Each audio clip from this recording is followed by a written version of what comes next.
விதமாக இசையால் நோயை தீர்க்க முடியும் என்ற ஒரு உண்மையை மருத்துவத்துடன் இசையும் கலந்து கொடுக்கும்போது நோயாளிகள் விரைவில் குணமடைகிறார்கள்.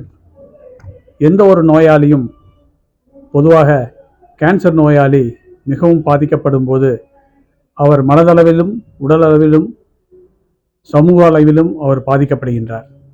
அந்த பாதிப்பில் இருந்து அவரை மீட்டெடுப்பதற்கு மருத்துவம் மட்டும் தனியாக செயல்படுவதை விட இசையுடன் சேர்ந்து அந்த சிகிச்சை அளித்தால் அவர் விரைவில் குணமடைவார் என்ற ஒரு நல்ல ஒரு உண்மையை கடைபிடித்து கண்ணப்பா மெமோரியல் ஹாஸ்பிட்டல் சென்னையில் டாக்டர் கணேசன் தலைமையில் மருத்துவர்கள் இந்த ஒரு புதிய பணியை, சிறப்பு பணியை தொடங்கியுள்ளார்கள்.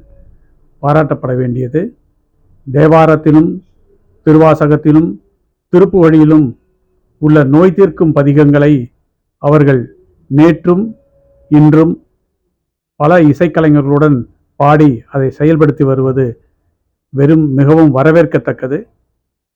இங்கு வந்து பயன்பெறும் நோயாளிகள் இந்த ஒரு நல்ல அரிய சந்தர்ப்பத்தை பயன்படுத்தி கொண்டு தங்கள் நோயிலிருந்து விடுபட வேண்டும் என்றும், இறை வழிபாடுடன் கூடிய மருத்துவம் இங்கு ஒரு சிறப்பு பணியாக நடைபெறுவது மிகவும் பாராட்டத்தக்கது என்று கூறுகின்றேன்.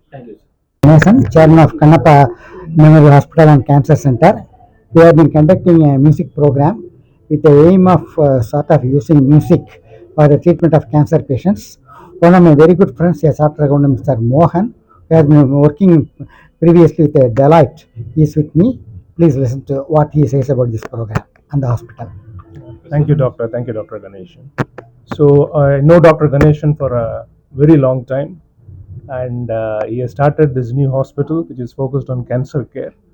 And I really found it very exciting that he wanted to link music and healing, and that's why this whole program was organized. I think it was an excellent evening, great music, and the choice of the ragas also were, in tune with curing and recovery of the patients.